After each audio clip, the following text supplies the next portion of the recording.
نستعين على أمور الدنيا والدين والصلاة والسلام على أشرف الأنبياء والمرسلين وعلى آله وصحبه ومن تبعهم بإحسان إلى يوم الدين.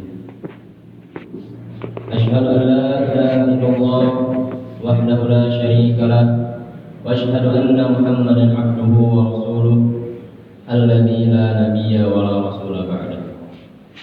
اللهم صل على محمد وعلى آله وصحبه ومن تبعهم بإحسان إلى يوم القيامة. أوصيكم ونفسي بتقوى الله فقد فاز المتقون. وقال الله تعالى في القرآن الكريم: أعوذ بالله من الشيطان الرجيم بسم الله الرحمن الرحيم.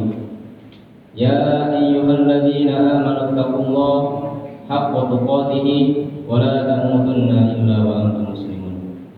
وقال أيضا: يا أيها الناس اتقوا ربكم الذي خلقكم من نفس واحدة وخلق منها زوجها وبث منهما رجالا كثيرا ونساء واتقوا الله الذي تساءلون به والأرحام إن الله كان عليكم رقيبا. وقال رسول الله صلى الله عليه وسلم: اتق الله حيثما كنت واتبع السيئة الحسنة تمحوها وخالق الناس بخلق حسن. Amma ba'd. Masyaallah muslimin rahimakumullah. Puji syukur senantiasa kita panjatkan kehadirat Allah Subhanahu wa taala, yang mana Allah Subhanahu wa taala telah memberikan kepada kita berbagai macam kenikmatan, yang mana nikmat itu tidak akan kita bisa hitung sampai kapanpun juga. Sesuai dengan firman Allah Subhanahu wa taala dalam Al-Qur'an, "Wa in ta'uddu ni'matallahi la tuhsuha." Dan karena kenikmatan itulah, karena kenikmatan yang Allah telah berikan kepada kita, sehingga kita dapat berkumpul dan menjalankan kewajiban kita sebagai seorang muslim laki-laki, yaitu menunaikan salat Jumat secara berjamaah dalam keadaan sehat walafiat. Tak lupa salawat dan salam semoga tetap dilimpah curahkan kepada junjungan kita Habibana wa Nabiyana Nabi Muhammad sallallahu alaihi wasallam, yang mana karena perjuangan beliaulah, karena tetesan darah dan keringat beliaulah, karena pengorbanan beliau juga kita dapat merasakan nikmatnya Islam dan indahnya berislam hingga saat ini. Tak lupa salawat dan salam itu juga semoga sampai kepada keluarganya, kepada para sahabatnya, kepada tabi'in tabi'ut, kepada para alim ulama. Semoga juga sampai kepada kita selaku umatnya yang selalu taat pada ajarannya hingga akhir zaman. Khatib berwasiat khususnya kepada diri khatib pribadi dan umumnya kepada para jamaah sekalian untuk senantiasa meningkatkan ketakwaan kita semua kepada Allah Subhanahu wa taala. Arti takwa ialah menjalankan semua perintah Allah Subhanahu wa taala dan meninggalkan semua larangan-larangannya.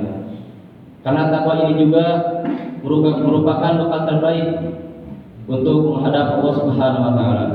Sesuai dengan firman Allah Subhanahu wa taala dalam Al-Qur'an, "A'udzu billahi minasyaitonir rajim.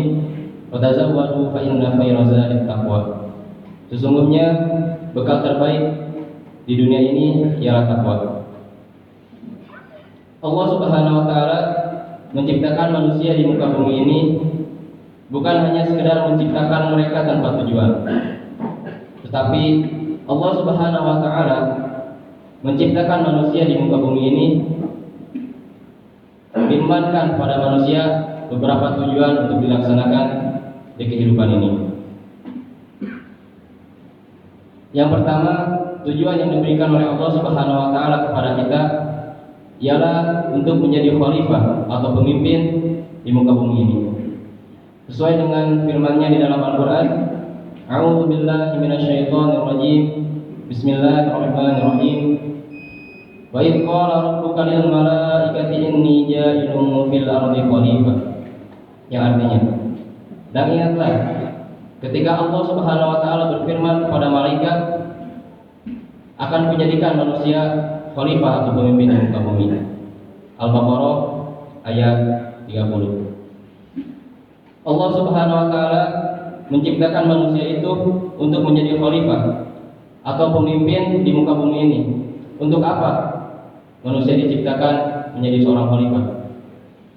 Untuk memakmurkan bumi ini dan untuk menyebarluaskan Islam sehingga Islam menjadi Islam rahmatan lil alamin.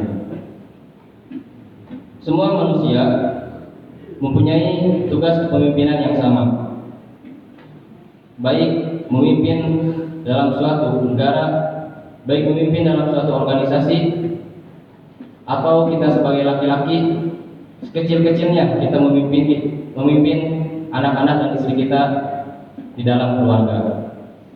Ada juga memimpin yang paling kecil, yaitu memimpin diri kita sendiri untuk taat menjalankan perintah Allah serta menjauhi larangan-larangannya. Apapun yang kita pimpin itu harus bertujuan untuk lebih mendekatkan diri kepada Allah Subhanahu wa taala. Karena setiap kepemimpinan yang kita lakukan akan dipertanggungjawabkan di hadapan Allah Subhanahu wa taala.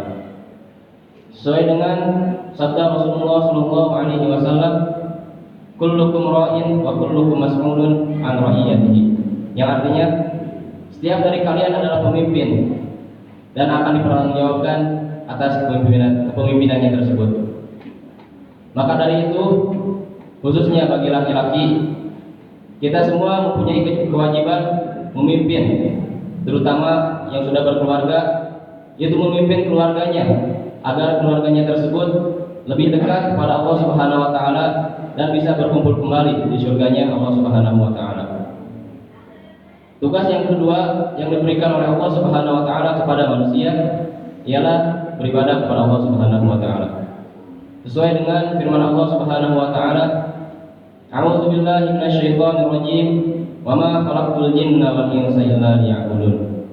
Yang artinya, dan tidaklah aku ciptakan jin dan manusia melainkan hanya untuk beribadah kepada Allah Subhanahu wa taala.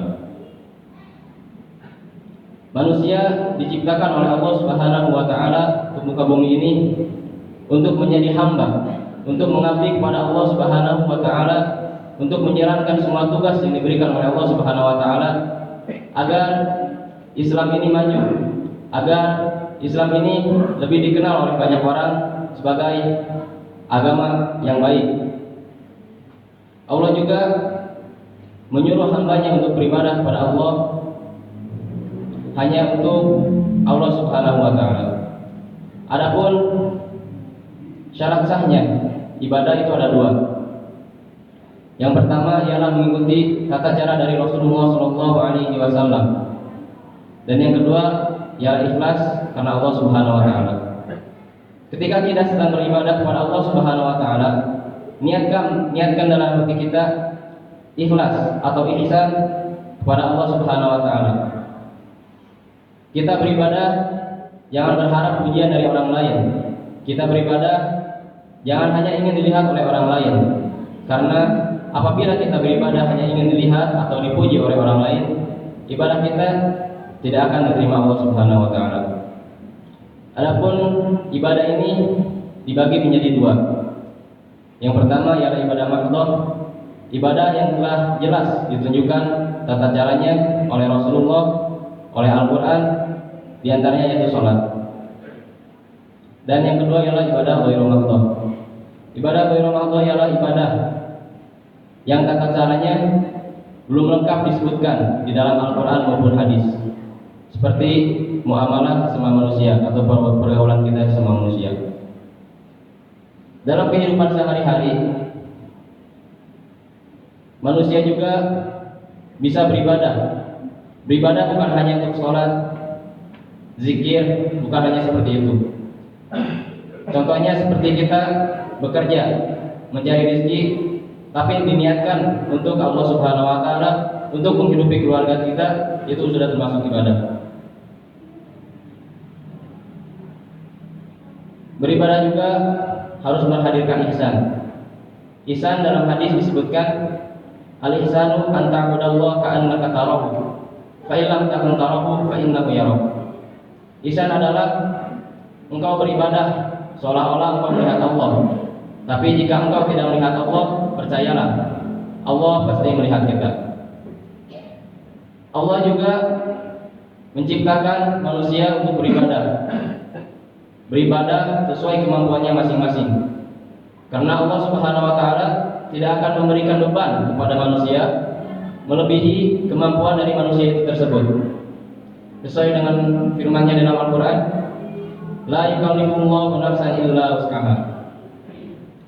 Jadi ketika Allah Subhanahu wa taala memberikan suatu masalah atau suatu cobaan kepada kita, itu Allah percaya kita bisa melakukan atau melewati masalah itu.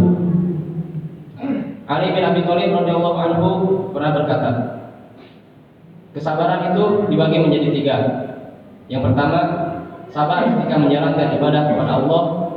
Yang kedua, sabar ketika meninggalkan larangan-larangan Allah. Dan yang ketiga ialah sabar ketika terkena musibah. Sabar yang pertama ialah sabar untuk beribadah kepada Allah. Karena apa? Terkadang manusia itu suka bosan atau bermalas-malasan ketika menjalankan beribadah kepada Allah Subhanahu wa taala. Maka itu harus kita jalani dan konsisten. Karena di balik semua ibadah yang kita lakukan akan ada pahala yang besar yang diberikan oleh Allah Subhanahu wa taala. Sabar yang kedua ialah sabar untuk meninggalkan maksiat kepada Allah Subhanahu wa taala. Sabar ini memang susah karena di dunia ini banyak larangan untuk kaum muslimin, terkhusus untuk kaum muslimin, karena dunia ini merupakan penjara bagi orang muslim dan surga bagi orang kafir. Maka dari itu, untuk bisa meninggalkan hal-hal maksiat kepada Allah Subhanahu wa taala, perlunya pendekatan lebih kepada Allah Subhanahu wa taala. Yang ketiga ialah bersabar ketika terkena musibah dari Allah Subhanahu wa taala. Musibah dari Allah Subhanahu wa taala bisa merupakan peringatan kepada hambanya karena sudah terlalu sering melakukan kemaksiatan, sehingga Allah Subhanahu wa taala menegurnya dengan musibah ini. Tapi seperti yang Khatib katakan tadi, Allah tidak akan memberikan suatu musibah atau masalah kepada manusia, melainkan manusia itu bisa melewati semua masalah yang diberikan oleh Allah Subhanahu wa taala. Ma'asyiral muslimin rahimakumullah. Allah Subhanahu wa taala sudah baik sekali kepada kita. Allah tahu apa yang kita butuhkan. Allah tahu apa yang kita inginkan. Tetapi Allah Subhanahu wa taala tidak akan langsung memberikan semua itu. Tidak akan langsung memberikan apa yang kita inginkan itu langsung kepada kita. Bisa jadi Allah memberikannya saat kita sangat membutuhkan, karena Allah lebih tahu daripada kita. Maka dari itu, kita sebagai orang muslim harus bisa menjalankan amanah-amanah yang telah diberikan oleh Allah Subhanahu wa taala. Karena amanah inilah yang menjadi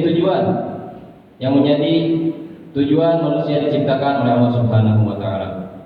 Barakallahu li wa lakum wa nafa'ani minal Qur'ani wa dzikril hakim. Wa taqabbalallahu minna wa minkum tilawatahu innahu huwal ghafurur rahim.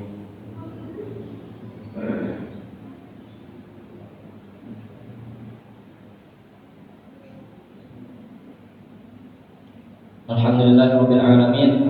Wassalatu wassalamu ala asrofil anbiya'i wal mursalin wa ala alihi wa sahbihi ajma'in. Allahumma sholli ala Muhammadin wa ala alihi wa sahbihi ajma'in. Amma ba'du. Ma'asyiral muslimin rahimakumullah. Di khutbah kedua ini, marilah kita meminta berdoa kepada Allah Subhanahu wa taala agar kita bisa menjalankan semua perintah, semua tugas, semua amanah yang diberikan oleh Allah Subhanahu wa taala kepada kita. Innallaha wa malaikatahu yusholluna 'alan nabi ya ayyuhalladzina amanu shallu 'alaihi wa sallimu taslima. Allahumma sholli ala Muhammad wa ala alihi wa sahbihi ajmin. Amin ya Allah ya rabbal alamin. Allahumma ighfir lil muslimina wal muslimat wal mu'minina wal mu'minat wal ahya'i minhum